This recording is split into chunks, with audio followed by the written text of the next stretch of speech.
So what was the first race you two running together? I'll start off. I've only ever raced him once, I think, and that was in a race called the Tubanchu. Brookington. And that was the only race I've ever. I've probably been in lots of other races, but I've never seen you. But I've only, because by the time I started racing well, you, I think, were on your way back to on your way from South Africa to here. So that Tubanchu would have been about. Right, you ran it a few times. When you ran with Kusen. Oh yeah, yeah. Yeah, I remember that. I remember you having a go at me because you thought I was a bit obnoxious because I'd said something derogatory about the fact that I was running a training race and not racing Kusen. But the background is, I mean. But you did though, Tony. You did. I did. You did. You did. Well, let's get this right. You did. I mean, hold on a minute. You did. You did get this. And I tell a lot of athletes who in the past, who I've ran with, and I said it's Tony Abbott and all of this. I said, you know what? I said I thought he was a bit of an arrogant so and so, but now I've met you. Like, this is not tonight. I met you, the last time. I take that back, all right? But I'm glad I have met you. And what is funny? Well, no. But what is funny? How we did meet you was because of Vicky, which is the wife. She was. We had that funeral, and then your acquaintance, which you're his accountant, come down, and he was part of the funeral. He came down to the funeral, and he said, "Oh, I know a runner called Tony Abbott." And I said, "Bloody hell, Tony Abbott." So I know him, and then the next thing is I go and get those photographs out of you running, and he said, "Yeah, that's him." And then that's how we, And I said, "No, he was bloody good." And then I told him the story, and I'm going to tell you again. Now we're on camera, so everyone can see it. So now, well, I was. You two were out in front, and I was in third position, and Vicky was second in me. She was pregnant with David, our firstborn. So she was giving me this bottle. There was some water in or whatever, the muti it was in there. And then next thing is she couldn't catch us because she couldn't hand it to me. And you guys had already gone on. And the next thing is she handed it to one of the African guys, and he ran off in the bushes with it. So I was left without any water, but it was only about 5 k's to go. But I was not catching you guys, but I could just about see you, you and Goosen running side by side. And when we finished, all right, I want you now to say this on camera, without any, this hasn't been pre-recorded. I want you to say this on camera, that when I finished, I said to you, and I'm not going to swear of course, but I said to you, that was very hard for me. I said, my legs are really sore, and I swore a little bit. And you looked at me, you were with Kusen, and you said, no, that was okay for me, just a training run. And I looked at you and I thought, you shouldn't have said that. And I walked off, quite disgusted, thinking that old Alan Robb used to say, you were a nice guy and all that. And I was quite taken back with that. I was walking away with sore legs, and there you were. Now, so what's your answer to that? Come on. Well, I hear what you're saying, and I can remember when you mentioned it to me some months back when you first met again. I can actually remember saying that, and I know there was a reason for me saying that, because this lad, and I don't want to take anything away from Kirsten, he was a pretty good athlete, but he had an inflated opinion of himself, and when we were running together, and I had no. Tubanchu race for me wasn't really that important in the scope of things. So I said, okay, we'll run together and we'll enjoy the race together. And he was just an irritant, and what I should have done is run away from him. But perhaps I couldn't at that stage. Maybe I was too tired on the day. Maybe things weren't working out for me on that particular day. But I don't treat that Tubanchu race as a serious race. No, I knew that. And nor did I. No, of course you didn't, because you go out there to get the miles in your legs. Yeah. And it's a good flat but race. you were obviously taking it more easier than I was. Well, I don't know about that. Well, yeah, you put me in a bit of a spot because I was actually trying to get across to Chris, and that, you know, it's not a race. It's not a race for me. Maybe it was for you, but it wasn't for me. It was a training run. And the truth be told, it was. Yeah, no, I agree with that. And when you think about that, I mean, Comrades was fairly close to that race, and you don't want to go and spend your 64 k's, 64, 40-mile race. You're not going to spend yourself on a. But there was a ticket. There was a ticket. There was an overseas ticket. There was, which we agreed to split it. Yeah. Because I mean, I wasn't going to go anyway. I'm a married guy, got kids. I wasn't going to be going abroad to go and run a race. So I thought, well. So you could have let me have it, because I was. If you'd run faster, you could have had it. Yeah. But you could have both held back and let me have it. Well, you didn't ask. No, but you were too far. Too far to shout. Well, and I told my missus, tell those guys to slow down. Well, I didn't have a mobile phone, otherwise I would text you. You didn't have it in those days. No. No, I apologise if I offended you at the time. I'm glad you're saying it on camera, because now all the people I've told, and if they see this, they'll say, I can remember Steve telling me that story. No, I really am very sorry I offended you. So I might get you off for that. Now I want to know about you. I mean, what inspired you to run Comrades? I think when I got to South Africa in '81, I was watching that we only had one room. You know, we were living in single quarters, and I was sneaking off living with Vicky instead of in my own room. And the Afrikaners didn't like it in those days, did they? So so in the end, I never lived in my own room. I lived in her room, and so we had one thing we went and bought was a clock radio, right? And I was listening to this race. I had to put it on, and this race was coming on, and Christopher McKeesey, he was out front leading it, leading the Comrades. That was '81, yeah. And I said, what the hell's going on here with this race? And then I listened to it right the way to the end, and McKeesey blew, and I don't know what he finished, maybe 10th or something. I don't know if he got in the top 10. No, he was in the top 10. I think he was 4th or 5th. In fact, I think he was 4th, 5th. Okay. Yeah. And obviously I didn't know you guys in that time. I didn't know Alan Robb. I didn't know anybody. But then I go to work, and then there's a guy there called Herb Gazorki, who was a runner, and he was in charge of all the apprentices. And then they said, oh, we'll get Herb to talk to you. And I talked to him about what I listened to on the radio. And he said, oh, that's the Comrades. He said, Alan Robb's in our... I'm not sure if Alan finished 2nd or 3rd that year. 81 he was... 3rd?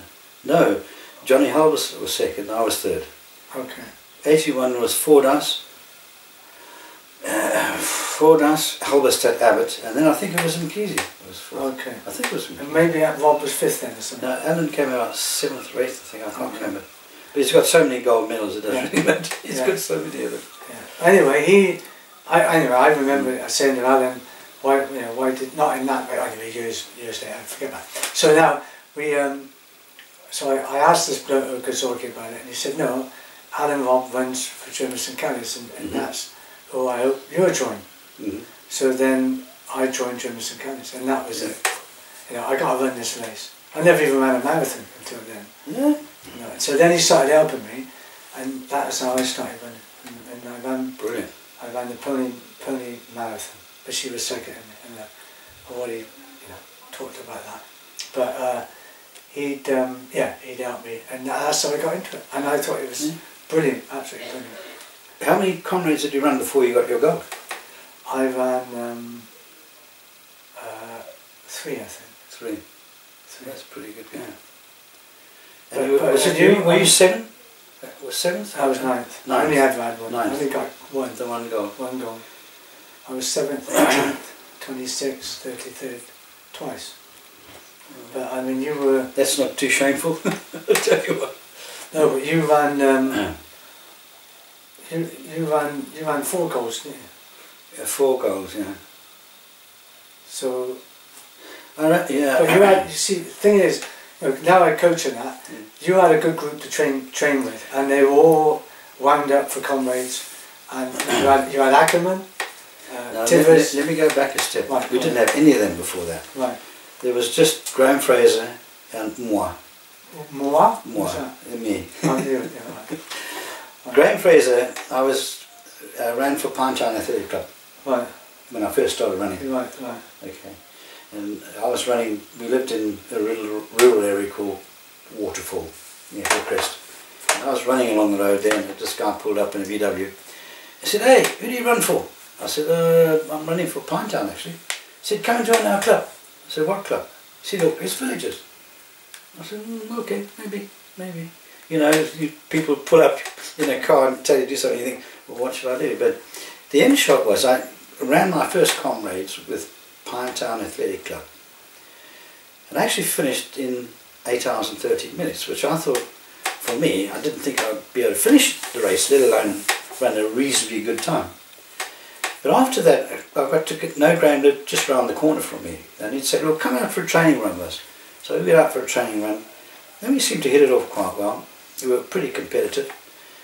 And eventually I thought, okay, I'll go and Hillcrest had a clubhouse right behind where I lived. They'd got this little hut, basically, with a little pub in it, and it was just a little place to gather, you know, have a chat with the guys. So I joined Hillcrest Villagers, and then we started to train really quite hard, Graham and I. What year was that? That would have been in 1979. Okay. So yeah, it was 79. Yeah. And we trained really quite hard, and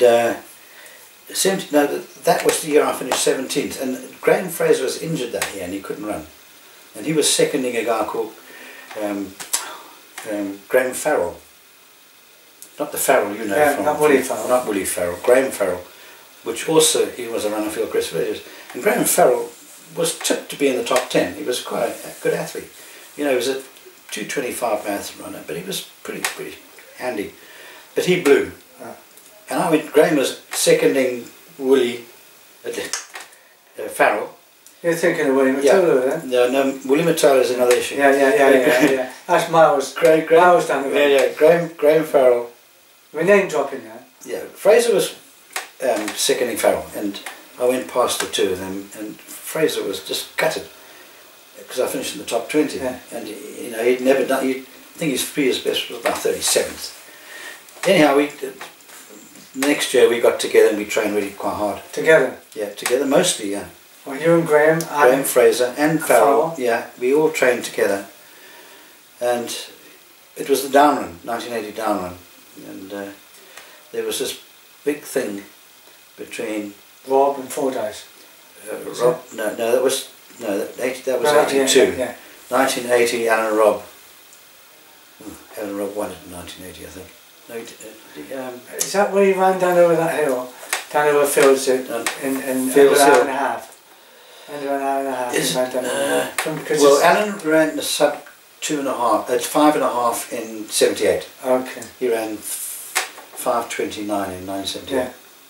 79, Pete Foster won it. Okay. On the up run. Yeah. 1980, oh, this is really, my memory's not as good as it used to be. 1980 was won by, goodness me, no.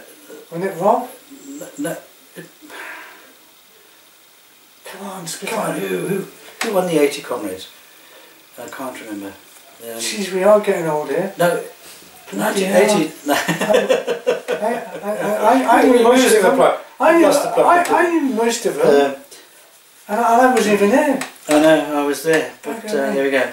It would have been, I'll tell you what, that Shaw. Oh, no, hang on a sec. What's his name? Shaw, not Kevin Shaw, Kevin Shaw. No, not Kevin Shaw. Gordon Shaw. That was later. That was later. Oh, that was later. No. 1980, it was Alan Robb, that's right. Yeah. It was Alan Robb and Bruce Fordyce. So many of the bloody it was Alan Robb, Bruce Fordyce, Malcolm Ball, Tim Briscoe, right, and myself. Right. So you forgot you were even in there. Eh? You forgot you were even in there. I know. Huh? It's awful, isn't it? That was 1980 now. 1980. 81. So that was your first gold? That was my first gold medal. See, because you went from 17th To fifth, yeah. To fifth, that's the usual progression, isn't it? Well, it is. It is. But Graham Fraser finished 11th and he was gutted. Yeah. Because he missed out on the gold medal. Then the following year, it was Bruce Fordhouse's first win. Yeah. Fordyce. Because he had 3 goes out, didn't he? Before he won it. Because 4 goes he had before he won. Yes. Yeah. Well, when I finished 5th, he was 2nd. Yeah. Yeah. Malcolm Ball was 3rd. Yes, I got this right. And Tim Briscoe was 4th. Yeah. Then on the up run, it was Halberstadt was the big favourite. Out in front. He went way out in front, but he was a good athlete, wasn't he? Absolutely brilliant athlete. Can't take I mean, he was sub 4 minute mile and all that. He was. Yeah. He and a gentleman too. Absolutely. Good guy. Yeah. All those guys were gentlemen. All of them. Even you. Even you. Apart from Richard Patch. I know those guys were 2:12 marathoners. But they were all great athletes. Yeah. You know, I'm honoured to have been able to compete with them. To be honest, because I would never ever have been convinced that I was good enough to do it. And I had guys like Geoffrey Bacon, who was a Springbok. He was 2:12 marathon. 39. And South African cross country champion. Fantastic guy. Yeah. 6'2". When you ran with him, you're right there, Jeff. He was such a big guy and such a lovely man. And he got a couple of goals in Comrades.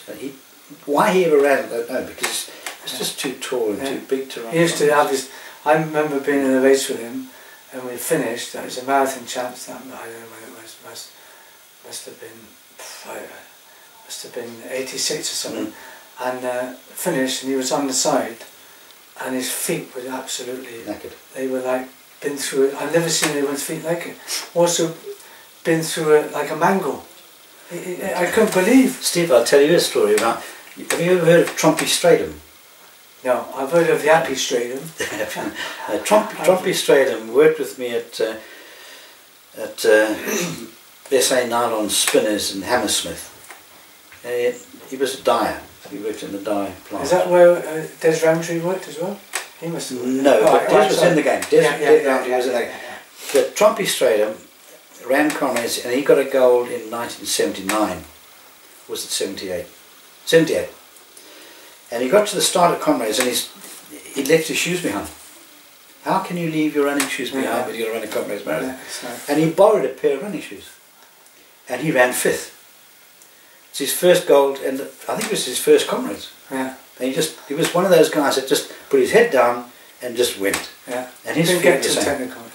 And his feet were just completely blood and blisters and what have you. But he ran a gold medal, and I'll never forget that guy. Very talented, but never heard of him, no. Trompy. Never heard of him again. Well, I think Trompy was his nickname. Yeah. It's Stratum, Trompy Stratum. Have a look in your archives. You'll find him in '78. He ran 5th. That was quite something, and we almost got inspiration from what he had done. You know? If he can do it, you know. Yeah. That's what I was saying earlier. If he can run fast enough, we can do it. That's what I was saying earlier to Peter, that people can do great things if they start believing in themselves. Yeah. It's like you. Your first marathon, you say was 3:13, something like that. But you never thought you would get 4 golds in Comrades. No, right? I never believed it. Never. No, I mean that's what we're saying. People don't realise what they can do. You know, just a bit of training, a bit of enthusiasm, a little bit of focus, and getting out there and doing the business. And you suddenly realise, hey, I'm almost as good as the proper runners, isn't it? The other thing is something else. Then people start chatting to you. You think, well, I am a proper runner. Yeah, I can do this. I can do this. Yeah. Amazing. Never forget Bruce Fordhouse. Bruce Fordhouse saying to me, his sister inspired him to run. Yeah. His sister was a good athlete. They looked very similar. She was a lot better looking, if I might say so. Sorry, Bruce, but there we go. But she inspired him to actually start running. Yeah. And let's face it, I mean, for all the... he did pretty well. He did, yeah. Winning it 9 times is something else. But and even Rob, I think he's the guy who inspired me more than anybody. When you look at old Rob, and sometimes after the Comrades, I remember in Jameson Candies, first time I got introduced to him, and he was overweight, and he said, this guy's one of the guys. I thought, how can this guy win the Comrades? You know, he's quite a big bloke, Adam, but he was a bit overweight, bless him. And they said, no, that's what he gets like. And then after Christmas, he started losing it. And I thought, well, and then I had a race in the Calais 25k, and he wasn't even anywhere near the front. But then, by the time it come to Comrades, he was up there again. But have you looked at Alan Robb's statistics? Yeah, oh yeah, 12 times, 12 goals. But he's never missed a Comrade since 1976. Yeah. He's run and finished every single Comrades. Yeah. For me, no one's going to beat it, is it? For me, he's my hero. Yeah, I think he's everybody's. I mean, Alan used to, because my sister-in-law lived in Petermarisburg, and every year if it was a down run, he'd stay with my sister-in-law, and I used to stay there as well. And we'd crack open, you know, half a dozen tinnies, and you know, just relax. He was a fantastic guy. I mean, he was so laid back, and you know, he had this shuffle style of his. He didn't look like he was going quickly, but believe me, you know, he was struggling. I ran with him on that Corky Marathon? No. Yeah, lots of times I've trained with him, but the first time I got anywhere near him was on that Bergville. Oh yeah, Bergville. In the Fields Hill there, called a Child's Hill or something. Yeah, and he'd come down the other side, and I couldn't believe how fast he was running down those hills. But he's got such leg speed. Yeah. He's running down those hills sub 3 minute Ks. Yeah. And I'm thinking, I look at a watch, time in my case, I'm thinking, I'm going down here about 3:15, and he's pulling away from me. He's running sub 3 minutes, yeah. No, I have all his been going up. So. And bless him, I mean, he lost his wife Mel about a year or so ago, which was really sad. But he's Mr. Comrades in my view. There's no. And he will more than anybody. You just keep going until. I mean, I look at the Abbott stats, those, Bertolesi, all those guys. Fordyce, but I still reckon he's. Well, Fordyce is still running Comrades. I mean, he did finish this year, and he did, I think, 9 hours or something. But he didn't have the same as what Rob for me. And Rob was unbelievable. To be able to run year after year, and even when his wife passed away, he was due to run in a few months, and he still ran and finished in a reasonably good time.